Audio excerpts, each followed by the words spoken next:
할렐루야. 고난주간 화요일에 하나님 앞에 예배하는 여러분들을 나사렛 예수님으로 환영하고, 또한 하나님의 평강과 은혜와 예수를 닮아가게 하시는 권능들이 함께할 수 있기를 주의 이름으로 축복합니다. 이제 사도신경으로 신앙을 고백하심으로 예배하겠습니다.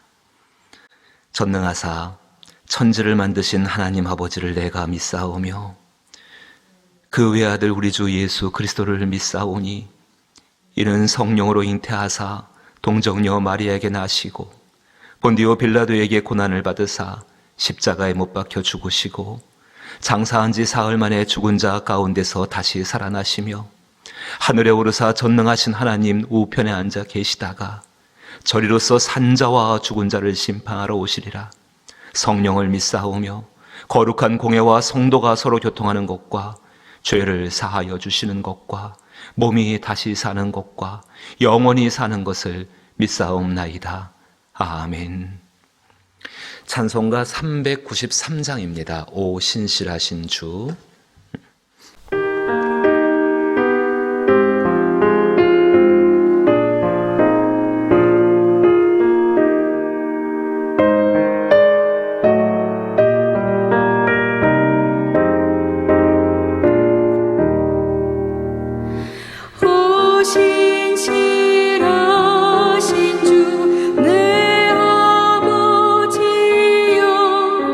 늘 함께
신실하신 주 오신 신실하신 주 날마다 자비를 베푸시며 일용할 모든 것 내려주시니 오신 신실하신 주 나의 구주.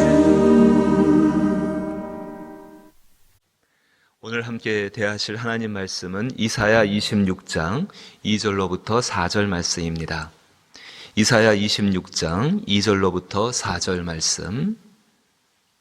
구약성경, 제 성경은 995면에 해당합니다. 이사야 26장 2절로부터 4절. 찾으시고 함께 읽어보지요. 너희는 문들을 열고 신의를 지키는 의로운 나라가 들어오게 하라. 주께서 심지가 견고한 자를 평강하고 평강하도록 지키시리니 이는 그가 주를 신뢰함이니이다. 너희는 여호와를 영원히 신뢰하라.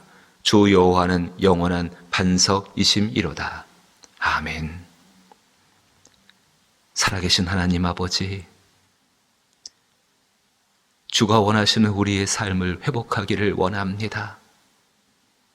그 놀라운 사랑스러운 변화가 우리의 마음으로 시작하여서 우리의 입술의 변화로 그리고 우리의 생각의 변화로 시작되어서 삶 속에서 태도로 나타날 수 있게 되기를 원합니다. 고난 가운데 그 일에 본을 보이셨던 예수 그리스도, 그 사랑스러운 주님을 따라가게 하여 주옵시고 이 일을 따라가길 원하는 하나님의 사랑하는 사람들과 교회 위에 주의 한없는 은혜로서 이끌어 주시옵소서. 아버지 하나님, 오직 주께서 이끄신 것 가운데에 하나님 말씀이 우리 가운데 살아 역사하시고 또 흥왕하시며 세력을 얻게 되기를 원하오니 주여 그 자비로운 역사를 더하여 주옵소서. 예수님 이름으로 기도하옵나이다. 아멘.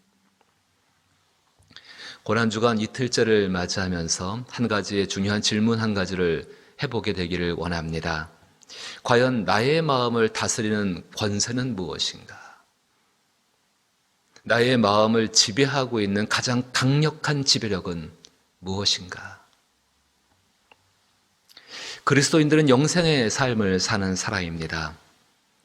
하나님께서 우리에게 영생의 삶을 주시는 것은 분명히 성경이 우리 가운데 이야기하고 있는 것처럼 로마서 10장 9절 8절 말씀을 읽어보게 되면은 내가 만일 내 입으로 예수를 주로 시인하며 또 하나님께서 그를 죽은 자 가운데에서 살리신 것과 그것을 내 마음에 믿으면 구원을 얻으리라. 그리고 10절에 굉장히 중요한 말씀을 하시죠. 사람이 마음으로 믿어 의에 이르고 입으로 시인하여 구원에 이르느니라.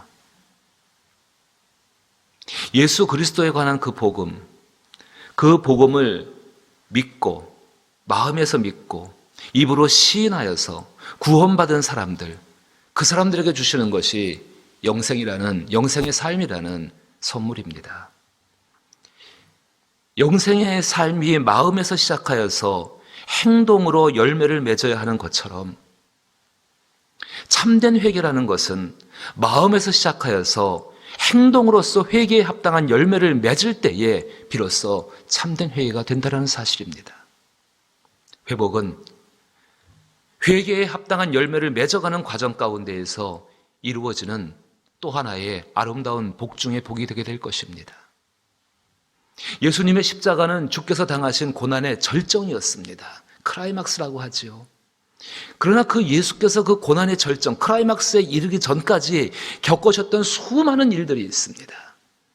그 수많은 죄와 악, 그 가운데서 그 일을 겪으셨습니다. 마치 이렇게 표현해 볼 수 있습니다. 수많은 죄와 악을 이리대로 생각한다면 그 이리대 한가운데 놓여진 어린 양처럼 그렇게 그 속에서 겪으셨던 것이 예수님의 고난이었고 예수님의 고통이었고 예수님의 죽임당하심이었습니다. 우리가 예수께서 고난당하시는 모습 속에서 얻을 수 있는 굉장히 큰 유익이 있다면 그 예수님을 둘러싸고 있던 죄악이라는 그 사나운 이때 같은 그 이때의 모습을 바라보면서 과연 우리를 둘러싸고 있는 죄악의 모습은 무엇인지, 그리고 예수께서 그 죄악을 이기신 예수께서 어떻게 이기셨는지, 그리고 그런 죄악 가운데 싸우고 있는 나와 함께 하신다는 그 임마누엘 되신 예수님 때문에 위로를 받을 수 있다는 사실입니다. 예수님은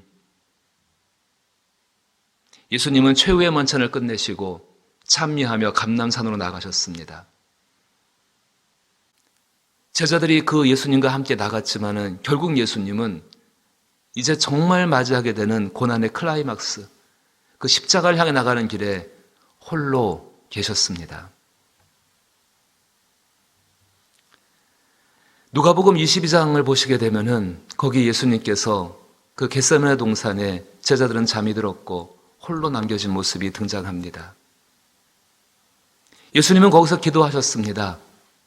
그 기도하시면서 예수님은 자기 자신과 싸우셔야 했습니다.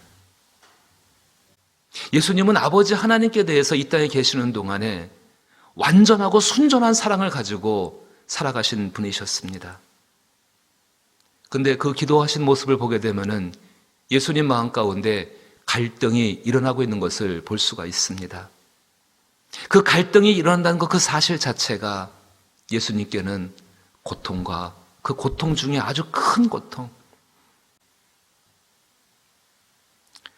누가복음 22장 41절부터 제가 44절을 읽어보면은 그들을 떠나 돌 던질 만한 만큼 가서 무릎을 꿇고 기도하며 이르시되 아버지여, 만일 아버지의 뜻이거든 이 잔을 내게서 옮기시옵소서.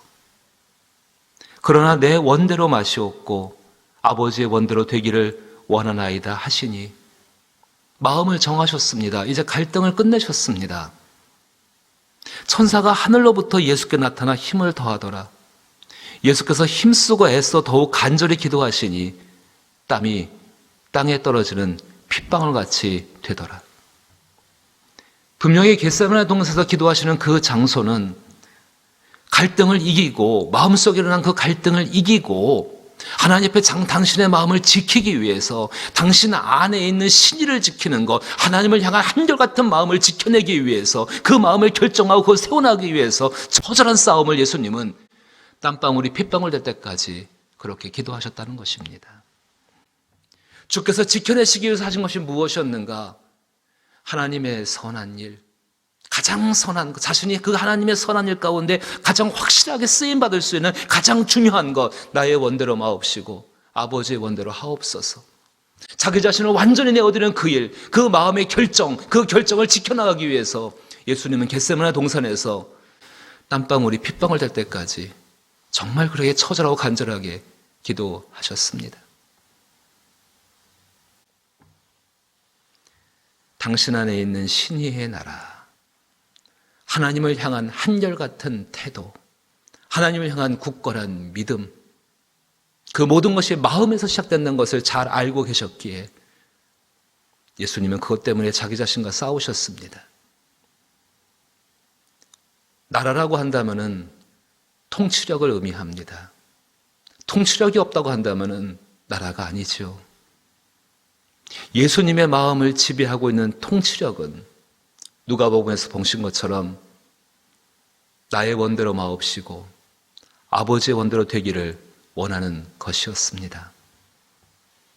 하나님을 향한 경외함과 신실함은 우리의 마음과 말과 행동의 일치에 있습니다.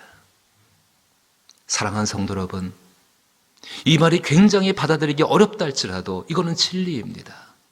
하나님을 향한 신실함, 하나님을 향한 경외함은 마음에 있는 것이 말로써 행동으로써 일치해야 합니다.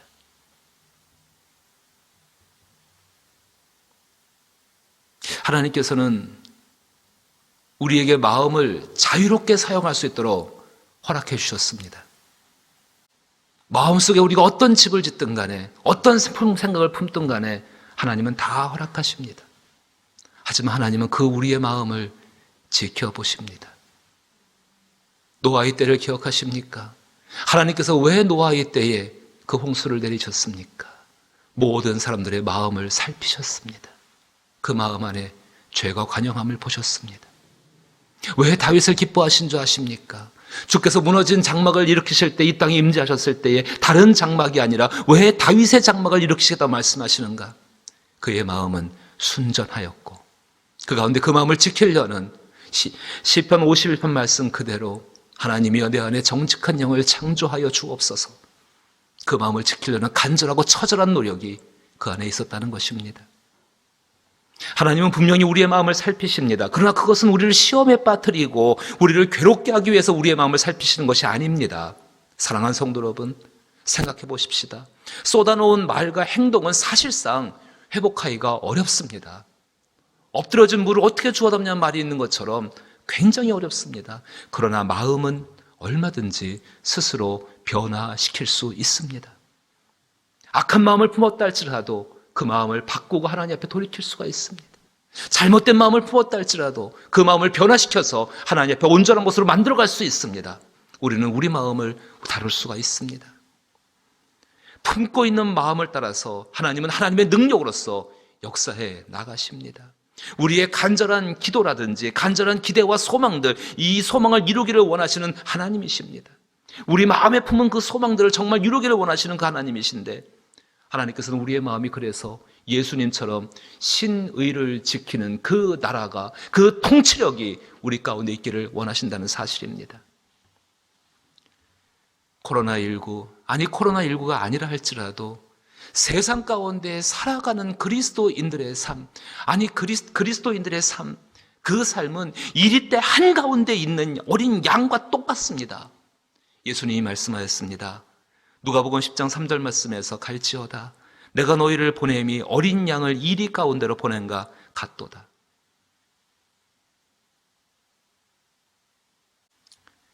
지금은 성전에서 예배를 드리지 못하여서 영적인 힘들이 다 빠져나가고 있는 때 아닙니까? 성전에서 예배할 때는 성전에 나와서 예배하는 것으로 말미암아 우리는 영적인 힘들을 얻었습니다. 그것이 굉장히 큰 은총이었고 유익이었습니다. 그런데 지금 그렇게 하지를 못합니다. 그럼 우리는 정말로 우리 마음속의 것들을 살피면서 우리 자신에게 중요한 것 한 가지를 질문해야 합니다. 하나님께서 이사야 입을 통하여서 너희가 드리는 제사를 견디지 못하시겠다라고 말씀하셨습니다. 어제 읽어보신 이사야 1장 13절과 14절 말씀을 제가 다시 한번 읽어보면은 헛된 재물을 가지고 오지 말라. 분향은 내가 가증히 여기는 바요. 월삭과 안식일과 대회로 모이는 것도 그러하니 성회와 아울러 악을 행하는 것을 내가 견디지 못하겠노라. 성회와 더불어 악을 행하는 것을 이젠 견디지 못하겠다고 말씀하십니다. 무슨 의미일까요? 자신의 마음을 지배하고 있는 그 통치력, 내 마음을 꽉 붙잡고 있는 그것을 돌아보지 아니하고 그것을 감춘 채로, 소위 말해서 신실한 삶이 없는 채로 하나님 앞에 나와 하는 것을 이제 하나님은 지겹다고 말씀하시는 거죠. 두렵고 무서운 이야기 아니겠습니까? 혹시 이것이 진짜 이번 사태가 이런 일로 해서 진행되고 있다면 저나 우리 모든 성도분들 경각하고 깨어있지 않겠습니까? 하나님은 바다와 땅의 경계를 정해놓으셨습니다. 그 경계를 정해놓으시고 바닷물이 넘지 못하게 하십니다.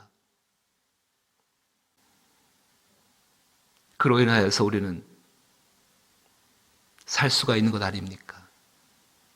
근데 지금 그 바다 경계선까지 가 있지는 않습니까? 우리의 마음이. 다시 한번 질문합시다. 지금 나의 마음을 지배하고 있는 통치력은 무엇입니까? 우상입니까? 버려야 합니다. 헛된 생각입니까? 가증한 것입니까? 욕망입니까? 탐심입니까? 겟세마네 동산에서 기도하셨던 예수님의 결정, 내 뜻대로 하지 마옵시고 아버지 대로 하옵소서. 그 예수님의 그 결정을 했던 그 예수님 마음을 지배했던 신과 의를 지키는 그 나라. 오늘 본문의 말씀처럼 너희는 문을 열고 신의를 지키는 의로운 나라가 들어오게 하라. 주께서 심지가 견고한 자를 평강하고 평강하도록 지키시리니 이는 그가 주를 신뢰함이니이다. 너희는 여호와를 영원히 신뢰하라. 주 여호와는 영원한 반석이심이니라. 이 은혜의 자리에 설 수 있기를 나사렛 예수 이름으로 축복합니다. 아버지 하나님, 영생을 얻은 사람들, 예수 그리스도가 품으셨던 그 마음, 신의를 지키는 나라를 이루시는 그것, 아버지의 뜻이 이루어지길 원했던 그 마음이 우리 모두의 마음을 지배하게 하여 주시옵소서. 그리하여 하나님이여 우리 안에 있는 다른 통치력들이 소멸되게 하여 주옵시고 온전히 이 마음으로 회복되어져 하나님 앞에 드리는 신실한 기도자가 되게 하여 주옵시고 하나님 앞에 드리는 온전하고 정결한 예물을 드린 자가 되게 하여 주옵시고 하나님 앞에 진정한 예배자로 세워져서 이 나라와 이 민족과 온 열방을 위해 쓰임받는 저희들 되게 하여 주옵소서. 아버지여 부모된 자로서 이것을 자녀들에게 가르치게 하여 주옵시고 그래야 우리의 자녀들이 하나님 앞에 신실하고 정결한 모습으로 하나님 주신 모든 복된 것들을 누려갈 수 있는 아름다운 것들을 준비케 하여 주옵소서. 오 아버지, 교회들을 불쌍히 여기시며 오 아버지, 교회의 목사와 그리고 교회의 많은 지도자들을 불쌍히 여기셔서 주의 은혜 가운데 정말 자기 마음을 지배하고 있는 통치력이 무엇인지를 돌아볼 수 있는 하나님 선한 기회를 더하여 주옵소서. 이제는 우리 주 예수 그리스도의 크신 은혜와 하나님 아버지의 놀라우신 사랑과 성령님의 교통하시며 역사하시는 충만한 은총과 위로가 자기의 마음을 지배하고 있는 통치력이 무엇인지를 돌아보아 그리스도 예수의 마음을 품고서 달려가기로 작정하는 모든 살아가는 성도들과 이 성도들의 가정과 성도들의 손대해가는 모든 일들 위에와 그리고 이 나라의 교회 위에 그리고 나라 위에 이제로부터 영원토록 함께 계실지어다. 아멘.